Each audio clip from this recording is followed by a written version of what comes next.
많은 기술적 분석가들이 매매에 참고하는 것 중 하나가 바로 추세선입니다. 특히 해외 트레이더들의 차트를 살펴보면 추세선을 정말로 많이 사용합니다. 채널 매매 많이 들어보셨죠? 채널도 추세선의 일종입니다. 추세선만 잘 사용해서 월 200%, 300%의 수익을 올리는 트레이더들도 많습니다. 하지만 추세선을 사용할 때 사람들이 간과하는 게 있는데요. 어떤 설정 하나로 인해 추세선이 무용지물이 될 수도 있다는 사실입니다. 종이 한 장의 차이 때문에 수익이냐 손실이냐가 완전히 바뀌게 됩니다. 제가 이 사실을 알려고 1000만 원이 넘는 돈을 썼어요. 그런데 오늘 영상에서는 이 정보를 특별히 무료로 풀 생각입니다. 이걸 아느냐 모르느냐, 그 종이 한 장의 차이가 엄청난 결과의 차이를 만들 수도 있으니까 잘 따라오세요. 안녕하세요, 길트업 수석 코치 H입니다. 먼저 추세선을 그리기 전에 사전적으로 알아야 할 지식이 있어요. 그렇게 어렵진 않습니다. 바로 스윙 하이와 스윙 로우라는 개념인데요. 스윙 하이부터 살펴볼게요. 스윙 하이는 앞뒤에 캔들이 두세 개 정도 있고, 그 중에서 중앙에 고점이 가장 높은 중앙의 캔들을 의미합니다. 한국말로는 고점이라고 보시면 돼요. 반대로 스윙 로우는 앞뒤에 캔들이 두세 개 정도 위치하고, 그 중에서 저점이 가장 낮은 중앙의 캔들을 의미합니다. 마찬가지로 이런 용어는 중요하지 않고 그냥 저점이다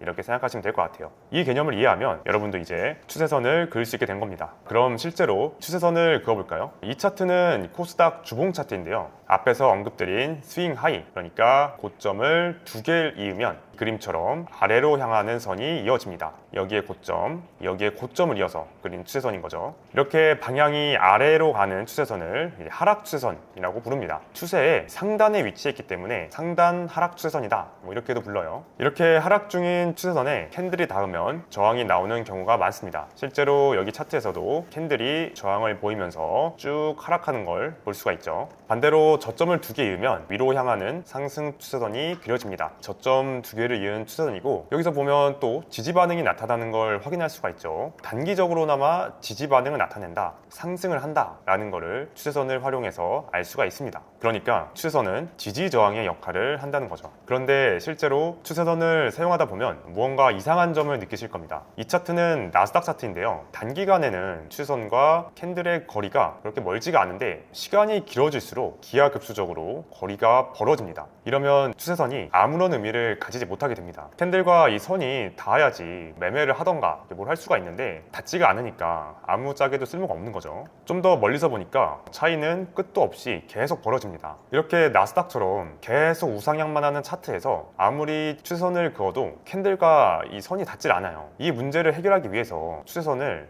이상하게 빗각이라던가 온갖 방법으로 긋는데, 사실 이것들은 대부분 결과론적인 것이고 마땅한 기준이 없는 게 현실입니다. 그런데 이 문제를 해결할 수 있는 방법이 따로 있습니다. 바로 로그 차트 설정입니다. 먼저 로그 차트를 설정하는 법부터 알려드릴게요. 트레이딩 뷰에서 오른쪽 세로축을 오른쪽 마우스 클릭을 하시면 됩니다. 그러면 이렇게 화면이 뜨는데 여기에 이 로그라고 쓰인 부분을 클릭하면 완료입니다. 쉽죠? 이 설정은 다른 HTS에도 있으니까 참고하시면 되겠습니다. 아까 나스닥 차트를 로그 차트로 바꿔봤습니다. 확실히 생긴 게 다르죠. 아까는 캔들이 이렇게 포물선 모양이었는데 지금은 좀 더 직선에 가까운 모양입니다. 다시 일반 차트로 돌아와서 좀 더 직관적인 비교를 위해서 제가 곡선을 하나 그어봤어요. 이 저점과 여기 저점을 이어서 곡선을 그리니까 여기서 지지를 받는 걸 확인할 수가 있죠. 이런 거를 곡선 추세선이다 이렇게 얘기하는데, 세상에 곡선인 추세선이 어디에 있냐 말씀하실 수도 있어요. 그런데 충격적이게도 추세선은 사실 곡선입니다. 차트는 캔들로 그려지죠. 캔들은 가격을 시간의 흐름에 따라 나타낸 겁니다. 그런데 가격에 시간이라는 개념이 들어가면 캔들이 절대로 직선으로 그려지지 않아요.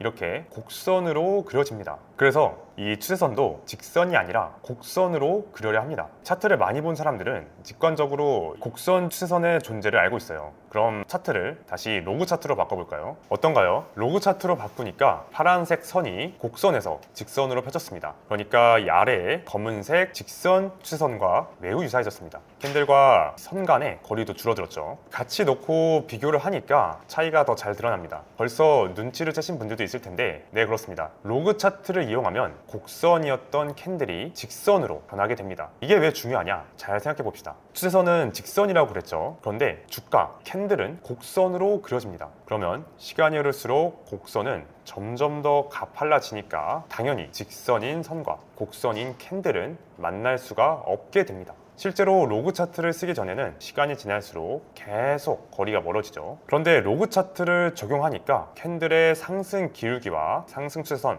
검은색 선의 기울기가 비슷해집니다. 캔들이 곡선에서 직선으로 바뀌면서 나타난 현상이죠. 이때부터 추세선을 본격적으로 활용할 수 있게 됩니다. 캔들과 추세선이 만나지 않던 구간에서도 만나게 되고 해당 구간에서 지지 반응이 나오죠. 여기 보시면 이 저점 두 개를 이어서 그린 상승 추세선에서 18년도 말의 저점, 20년도 코로나의 저점, 그리고 22년도에 두 번의 저점까지 모두 지지 반응이 나타나는 걸 확인할 수가 있습니다. 곡선 추세선이나 로그 차트의 비밀을 알고 있던 사람들은 이런 저점에서 앞전에 여러 번 지지를 부어줬던 추세선을 활용해 매수를 해볼 수가 있었겠죠.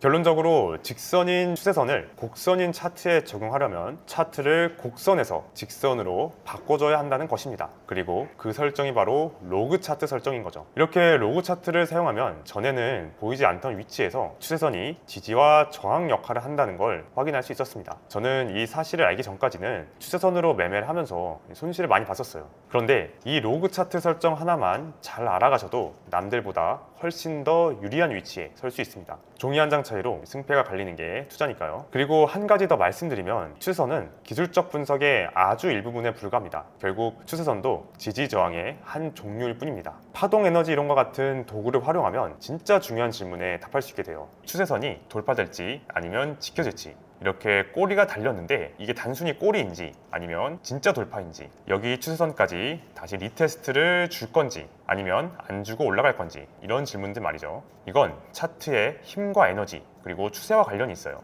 이 질문에 답할 수 있게 되면 단순한 확률 게임에서 아주 신뢰도 높은 예측이 가능해집니다. 이런 실전 트레이딩의 가장 중요한 부분들을 알려드리기 위해서 3월 말까지 무료 강의를 진행하고 있습니다. 정말로 수익을 내고 싶은 간절한 마음이 있으신 분들만 영상 댓글에 고정 링크 참고하셔서 지금 바로 신청해주세요. 그 누구보다도 빠르게 성장시켜 드릴 수 있다고 자신합니다. 감사합니다.